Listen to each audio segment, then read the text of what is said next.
Evangelho segundo São Mateus. Naquele tempo disse Jesus aos seus discípulos: quando virdes no lugar santo os horrores da desolação, que foi predita pelo profeta Daniel, quem lê, entenda. Então os que estiverem na Judeia fujam para os montes, os que se achar no terraço não desça para ir buscar coisa alguma em sua casa, e o que estiver no campo não volte para tomar a sua túnica. Ai, porém, das que estiverem grávidas e das que amamentarem naqueles dias, rogai, pois, que a vossa fuga não seja feita no inverno, nem em dia de sábado, porque haverá grande aflição, como nunca houve desde o princípio do mundo até agora, nem jamais haverá. E se esses dias não fossem abreviados, ninguém se salvaria, mas por causa dos eleitos serão abreviados esses dias. Então, se alguém vos disser, aqui está o Cristo, ou ele está aqui ou acolá, não deis crédito, porque levantar-se-ão falsos cristos e falsos profetas, e farão tão grandes prodígios e milagres, que, se possível fora, até os eleitos enganariam. Veja que já vos predisse: se pois vos disserem, ei-lo aqui, está no deserto, não saiais, ei-lo aqui, está no interior da casa, não lhe deis crédito, porque como o raio parte do oriente e é visível até o ocidente, assim será a vinda do Filho do Homem. Onde quer que esteja o corpo, ali se juntarão as águias. Logo após a tribulação daqueles dias, o sol se escurecerá, a lua não dará mais a sua luz, as estrelas cairão do céu, e as forças do céu serão abaladas. Então aparecerá no céu o sinal do Filho do Homem, vindo sobre as nuvens do céu, com grande poder e majestade. E enviará os seus anjos com forte clangor das trombetas, e reunirão os eleitos dos quatro ventos, de uma a outra extremidade dos céus. Da figueira aprendei uma comparação. Quando os seus ramos já estão tenros e as folhas brotam, sabeis que já está próximo o verão. Assim também, quando virdes todas essas coisas, sabei que o Filho do Homem está perto, às portas. Em verdade vos digo, que não passará esta geração sem que todas essas coisas se cumpram. Passará o céu e a terra, mas as minhas palavras não passarão. Podem sentar-se. Cristo, esta tomada da carta apóstolo São Paulo aos Colossenses. Irmãos, não cessamos de orar por Deus por vós e de pedir que tenhais pleno conhecimento de vossa vontade, de sua vontade, em toda a sabedoria e inteligência espiritual, para que possais andar de uma maneira digna de Deus, agradar-lhe em tudo, frutificar em toda boa obra e crescer no conhecimento de Deus, fortalecidos em toda virtude, pelo poder de sua glória, em toda a paciência, longanimidade e alegria, rendendo graças a Deus, Pai, que nos tornou dignos de participar da herança dos santos na luz. Ele nos tirou do poder das trevas e nos transportou ao reino de seu Filho amado, por cujo sangue temos a redenção dos pecados. Do Pai, do Filho e do Espírito Santo. Amém. Ave Maria, cheia de graça, o Senhor é convosco. Bendita sois vós entre as mulheres, e bendito é o fruto do vosso ventre, Jesus. Santa Maria, Mãe de Deus, rogai por nós, pecadores, agora e na hora da nossa morte. Amém. Do Pai, do Filho e do Espírito Santo. Amém. Queridos fiéis, repetimos a missa do último domingo pela importância da sua oportunidade, da sua ocasião litúrgica. Lembrem-se que nós estamos na última semana do ano litúrgico. A igreja não se rege pelo calendário civil. O ano para a igreja não começa no dia 1º de janeiro e termina no dia 31 de dezembro, senão que começa no primeiro domingo de Advento, que é o próximo domingo, daqui a alguns dias, e termina no sábado, nas vésperas do domingo de Advento, ou seja, na última semana depois de Pentecostes, que essa semana começa com o domingo 24 depois de Pentecostes, evidentemente, e a igreja nos coloca aqui as profecias que o mesmíssimo Cristo deu respeito ao fim do mundo, que é um assunto importantíssimo, jamais passará a sua importância, porque nós vivemos numa contínua expectativa de quando terminará toda a perseguição à causa de nosso Senhor Jesus Cristo. Porque nosso Senhor veio e foi colocado como um sinal de contradição. Salvação e perdição de muitos. Salvação daqueles que o seguem e perdição daqueles que renegam dele. Nosso Senhor teve muitos inimigos aqui na terra, rezou por todos eles, pediu pela sua conversão, pediu perdão por eles mesmos, mas por sua obstinação continuaram inimigos dele. Como não puderam destruí-lo, porque ele ressuscitou ao terceiro dia, esses inimigos tornaram-se inimigos da sua obra magna, da continuação da encarnação de Cristo, que é a igreja. Durante muitos séculos, nós vimos a igreja perseguida, já seja pela espada, já seja pela pena dos hereges, mas uma perseguição como a que nós presenciamos nunca foi vista e nunca será vista outra igual. Nós nos encontramos numa ocasião muito rara, porque nunca o mundo esteve tão próximo da compreensão dessas profecias, só que o mundo nunca esteve tão vazio dos verdadeiros doutores, aqueles que tinham a voz infalível, aqueles que davam a autoridade para ensinar. Mas isso não pode simplesmente fechar os nossos olhos para a realidade. Nosso Senhor falou há 2000 anos atrás que quando a abominação da desolação se sentar no lugar santo, como predito pelo profeta Daniel, aquele que estiver no lugar, fuja, aquele que estiver no lugar, fuja também. Que essa abominação da desolação, os doutores, intérpretes, durante 2000 anos de história da igreja, deram a sua interpretação. Mas nós temos a graça de ver que essa interpretação é o que nós vivemos hoje. Não houve, nem haverá jamais, uma abominação sentada num lugar tão santo quanto a heresia que está ali posta, onde São Pedro colocou a sua mesmíssima cátedra. Isso é uma realidade. Isso é uma coisa que nós estamos percebendo de tantos anos já. E nós devemos atuar em consequência. Em primeiro lugar, conhecer o nosso catecismo. Lembre-se, muitas vezes as almas perguntam: Padre, mas eu preciso de estudar muito para entender essa situação. Não. É só entender o catecismo. A igreja é infalível, a igreja é indefectível. Isso são dogmas da nossa santa religião. E se nós percebemos uma igreja que leva o mesmo nome, mas não leva o mesmo caminho, é claro, nós estamos vendo a abominação sentada no lugar santo, a abominação que leva o nome da santa igreja. Mas não podemos confundir as coisas.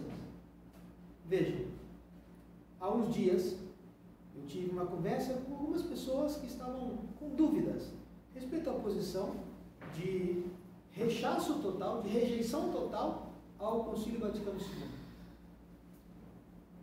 E um jovem disse: Padre, eu tenho vários filhos, eu tenho muitas coisas para fazer, meu trabalho é intenso.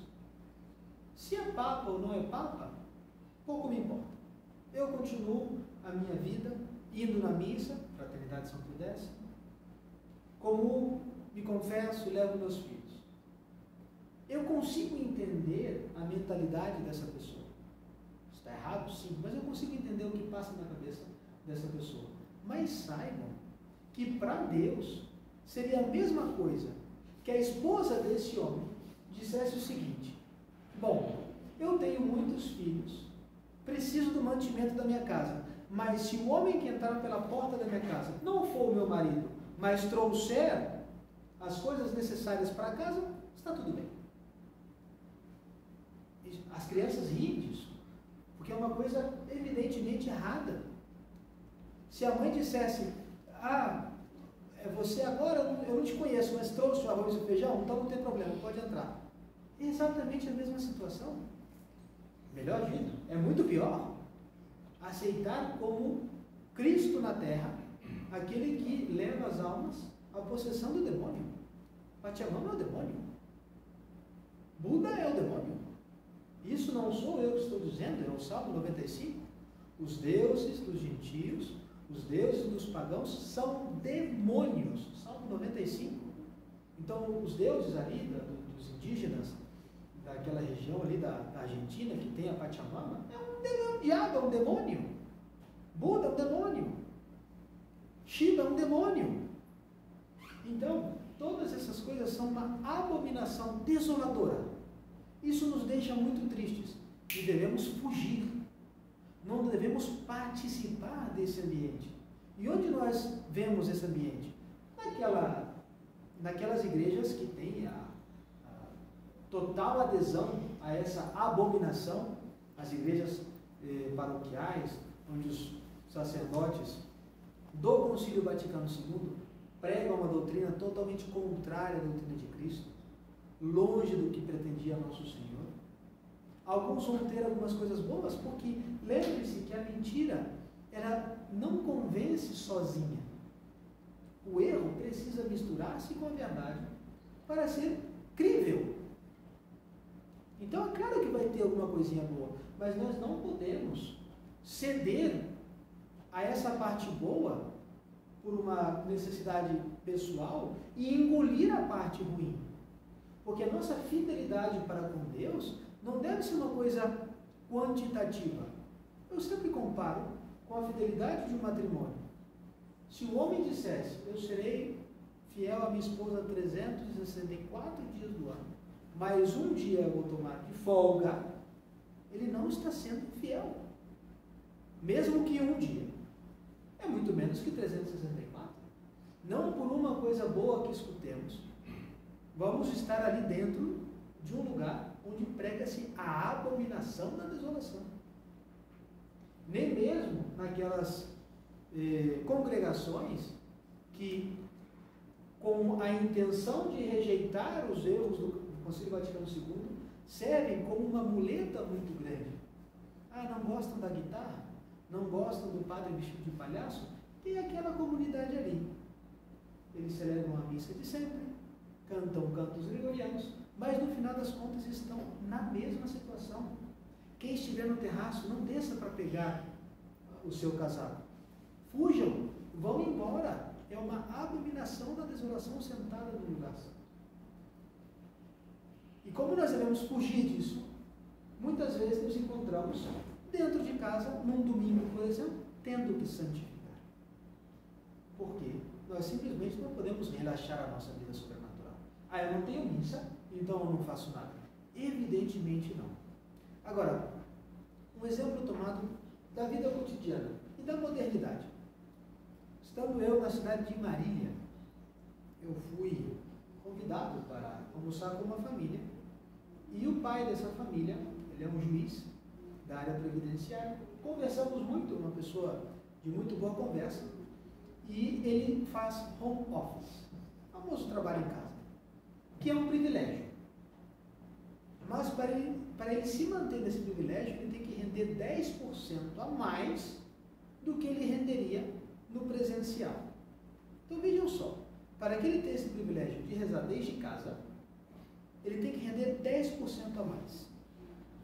Agora, vejam só, diante dessa situação mundial, que jamais ocorreu, nem ocorrerá uma parecida. Diante dessa catástrofe que nós vivemos, nós temos a graça, o privilégio de conseguir enxergar essas coisas.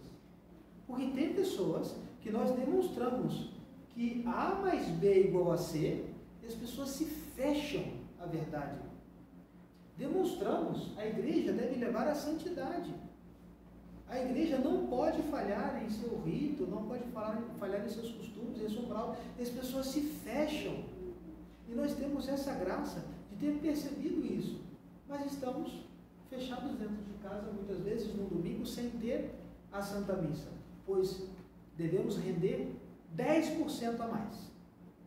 Se nós não temos a missa, nós devemos nos esforçar para render 10% a mais. O que eu quero dizer? Nós não vamos fazer absolutamente nada que se compare à Santa Missa, porque não existe nada que possa se igualar ao sacrifício do mesmíssimo Cristo sobre o altar. Mas o nosso esforço deve demonstrar a Deus a nossa generosidade.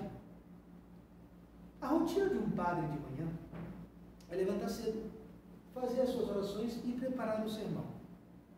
E é fácil para os fiéis esperarem o sermão do padre. Vão e se instruem, escutam. Mas, quando não tem isso, tem que se esforçar para ter uma instrução no domingo. Bons livros, a leitura do Evangelho, ler algum sermonário autorizado pela igreja, esforçar-se para render 10% a mais, mesmo que não tenha uma missa. Se tem o costume de rezar o Santo Terço todos os dias, pois rezem o rosário no dia do domingo. Rendam mais.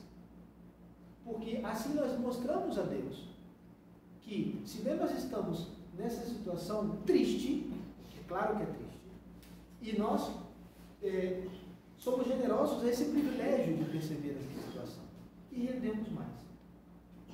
Nosso Senhor nunca deixa se vencer em generosidade. Se nós damos 10, Ele dá 100. Se nós damos 100, Ele dá 1000. Se nós damos 1000, Ele dá 10.000. E assim vai acumulando-se graças sobre graças, porque Deus não mede as nossas ações. Não lhe interessa o tamanho das nossas obras, é como nós fazemos. Santa Teresinha dizia que uma agulha levantada do chão, por amor a Deus, é capaz de converter uma alma. Então, a nossa intenção, a nossa intensidade na vida sobrenatural, isso é o que vai demonstrar a Deus que nós somos generosos para com Ele e rendemos um pouquinho mais. Fugimos da abominação da desolação, mas não deixamos a nossa vida espiritual numa gaveta, principalmente aqueles que têm a obrigação sobre os pequeninos, que devem educar as crianças de maneira cristã, que a oração seja tão comum, prestem bem atenção, que a vida de oração seja tão comum quanto comer, dormir e tomar banho. É algo natural, deve ser uma parte do dia a dia, como comer e dormir, a vida de oração.